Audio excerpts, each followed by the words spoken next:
A long time ago, in ancient Greece, if you found yourself drowning in debt, you could end up as a debt slave. It's not as harsh as it sounds. Being a debt slave meant you and maybe even your family worked for the person you owed money to until your debt was paid off. Once your debt was settled, you were free to go. Fast forward to Victorian England, and things took a darker turn. The poor, unable to pay their debts, faced the grim prospect of debtor's prison. It wasn't a pleasant place, and you'd only see the outside world again when your debt was fully covered, thanks to the help of friends or family.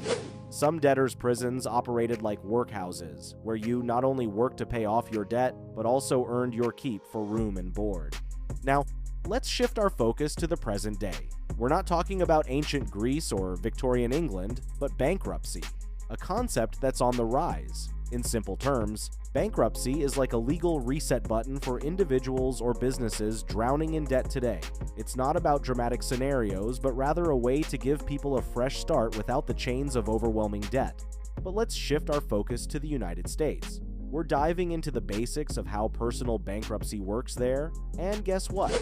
There are not one, not two, but 6 different types of bankruptcy in the US. They've got fancy names like Chapter 7, Chapter 9, Chapter 11, Chapter 12, Chapter 13, and Chapter 15. Each chapter deals with a different kind of bankruptcy situation. Now, when it comes to individuals, most of them go for either Chapter 7 or Chapter 13. Why? Well, people declare bankruptcy for all sorts of reasons. According to smart financial websites like Investopedia, a bunch of folks in the US decide to take this step because of expensive health events. So join us as we unravel the mystery of these bankruptcy chapters and explore why people choose to hit that financial reset button. Now let's talk about what bankruptcy really is. It's like a legal show where an individual, a couple, or even a business goes to a federal court and says, "Hey, we can't handle our debts anymore." Each type of bankruptcy has its own set of forms and steps. Take Chapter 7 bankruptcy, for example. Here, the person in debt goes to the court and says, "I can't juggle these bills anymore." Let's get to know Kevin. He's got some student loans, credit card debt, and even some medical bills from an emergency room visit.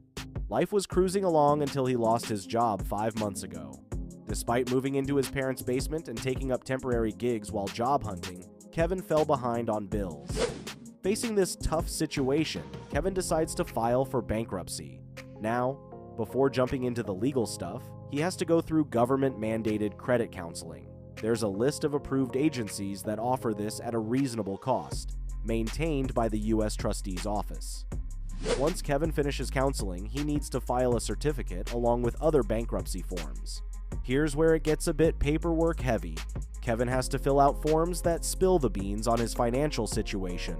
Income, expenses, assets, you name it. It's not a walk in the park, but it's part of the process. And oh, don't forget the fees. Filing for bankruptcy comes with a cost, usually between $300 and $400. But hey, in some cases, debtors like Kevin can ask for a fee waiver.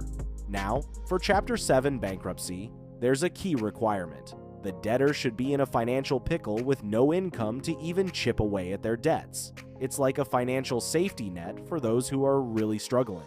Now, if a debtor like Kevin still has some income, they're steered towards Chapter 13 bankruptcy, but we'll get into the nitty-gritty of that soon. Here's the deal. Kevin, like anyone considering bankruptcy, faces a crucial decision between Chapter 7 and Chapter 13. To figure this out, there's something called the bankruptcy means test. It's like a financial health checkup, calculating Kevin's income, expenses, and debts to see if there's any chance of repaying. Once Kevin wraps up the paperwork, something called an automatic stay kicks in. This is like a superhero move that puts a halt to most debt collection efforts. Kevin is over the moon about it because those nonstop calls from creditors were stressing him out big time. And that's not all. Automatic stays also put the brakes on things like wage garnishments. In some cases, they can even temporarily stop the scary stuff like repossession, foreclosure, or eviction proceedings. It's like hitting pause to give Kevin a chance to work things out with his creditors. Now, imagine there's a meeting of creditors after Kevin files his paperwork. The court brings in a trustee to take charge of Kevin's bankruptcy case. This trustee goes through all of Kevin's paperwork and even takes a peek at his assets. Now, let's dive into the fourth chapter of Kevin's bankruptcy saga, the meeting of creditors. Picture this. Kevin, under oath, faces a session where he answers questions about his finances. The trustee, along with any creditors who decide to join the show, gets the lowdown from Kevin. After this financial Q&A, the trustee gathers all the necessary info about Kevin's debt. Then, it's decision time. The court takes a close look and decides whether Kevin is eligible for the coveted Chapter 7 bankruptcy protection. Drum roll, please. Fortunately for Kevin, the court gives a nod to his petition. It's like a green light on his bankruptcy journey. Now, here comes a twist. The trustee puts on their detective hat and figures out which of Kevin's assets can be sold to pay off his creditors. But hold on, not everything is up for grabs. Some assets get a free pass, like the house Kevin lives in, household furnishings, or a personal vehicle up to a certain value. Basically, the essentials for maintaining a decent life. Now, here's where the plot thickens in Kevin's bankruptcy tale. In this financial maze, 17 states give debtors a choice. They can either follow the state's own exemption system or opt for a set of exemptions created by Congress, charmingly known as the federal bankruptcy exemptions. But here's a warning sign on the path. If a debtor decides to play hide and seek with their assets and gets caught, it's not a game. Now let's peek into Kevin's story. He has to part ways with his coin collection to chip away at his debts. But hey, he gets to keep his trusty old commuter car. It's like a negotiation dance with the trustee, a give and take to find a fair balance. And speaking of cars, depending on where you are, the state might only give an exemption for the functional version of an essential item. Imagine if Kevin had a snazzy $40,000 sports car. The trustee might sell it, use some most of the cash to pay debts, and give Kevin a credit for a more budget-friendly car. Here's a fork in the road for Kevin. He has to deal with secured debts.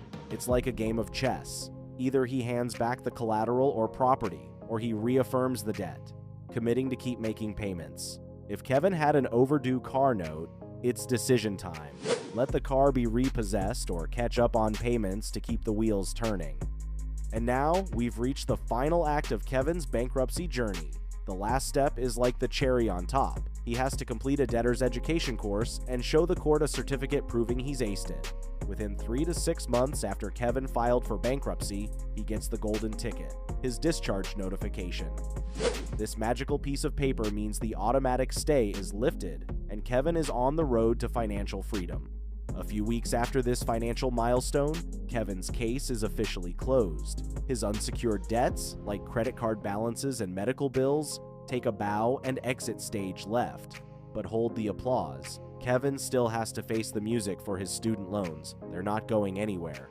Now, for those with secured debts, ones tied to collateral like mortgages or vehicle loans, it's decision time.